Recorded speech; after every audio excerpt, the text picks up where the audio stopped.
Hey guys, welcome to another video. If you are serious about pour-over coffee, you know how much a kettle can impact your brew.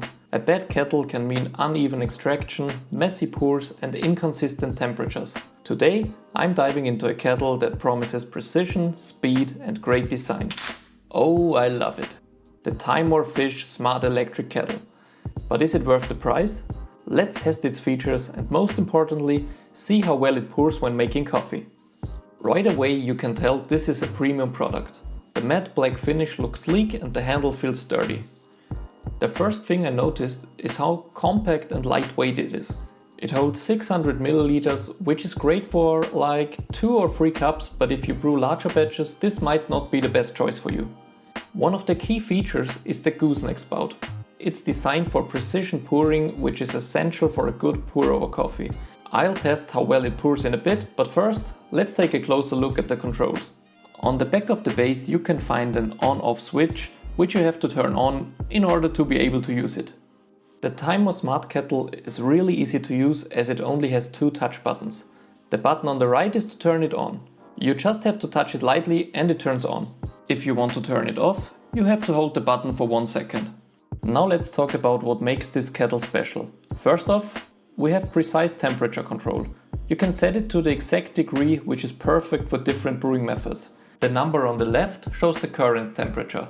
The number on the right shows our target temperature. So basically the temperature we want to brew our pour-over coffee with. If you touch and hold this button for 1 second, the temperature is automatically set to 100 degrees Celsius. This is useful, for example, when you need boiling water.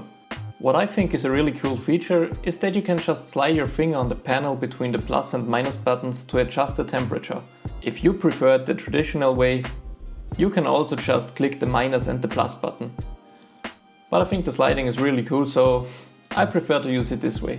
The LED display is clean and easy to read, and the first thing I've noticed is that the buttons feel really responsive. To start the heating process, simply press the right button briefly. The little red flame indicates that the kettle is heating up. It also has a keep warm function, which holds the temperature steady for up to 1 hour, which is great if you're making multiple cups. And of course, safety is covered as well. It has an auto shut off and dry boil protection, so no worries if you forget to turn it off. Another thing I really like is the stainless steel build. It helps with heat retention and the handle stays cool even when the water inside is hot. That is pretty much all you can say about the functions. Pretty simple. Now I'll show you how long it takes to heat approximately 500 milliliters of water to 96 degrees Celsius. I set the timer next to the Timemore Smart Kettle so that you can see how long it takes to reach exactly 96 degrees Celsius. You can see the time right here, and I will start both devices at the same time. And go. I will fast forward the video a little bit so you don't have to wait so long.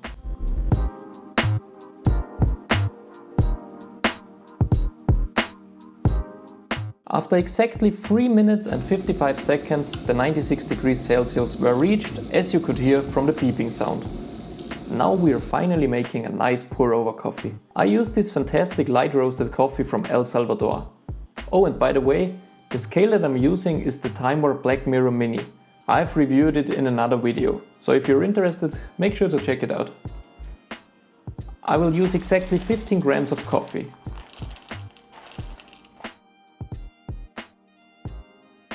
Perfect!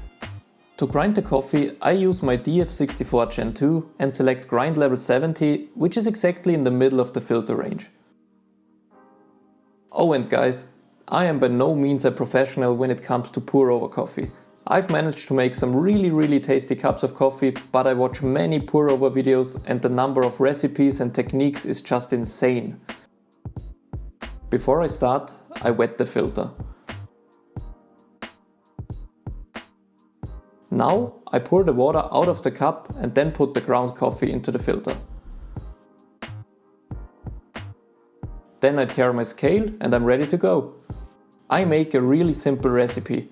I start with a 50 grams blooming phase and after about 30 seconds I add another 100 grams of water, and when that's almost gone I add another 100 grams of water. So I end up with a 250 grams cup of coffee. As you can see, the pouring is really smooth.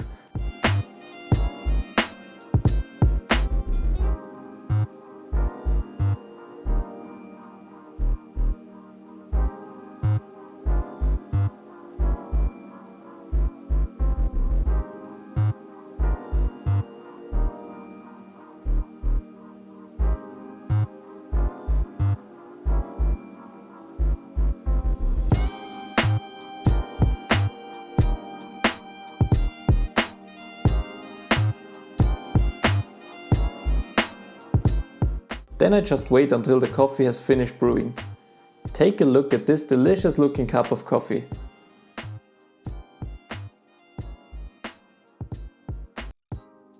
If you are interested, this is what my coffee bed looks like in the end.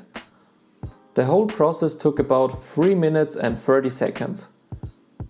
This is the end result. The coffee looks very nice, but of course I still have to taste it. It looks really nice. Cheers everybody! That is a good cup of coffee. Oh, wow. There are many things that I really like about this kettle. The precise temperature control. You can adjust it to exactly the degree you want. It heats up pretty fast. The pour control is awesome. The flow is smooth and steady. And I really like the design. It looks great in my kitchen and I really like the build quality. Let's talk about some negatives. 600 milliliters of water might not be enough for larger brews or if you want to boil water for many cups of tea. And also the price. It's not the cheapest option out there, so it might not be for casual coffee drinkers. But in my opinion, overall, the positives definitely outweigh the negatives, especially if you're serious about manual brewing.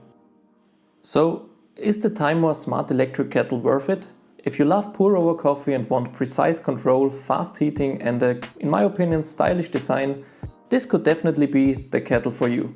But if you just need a basic kettle for boiling water, then there surely are cheaper options out there.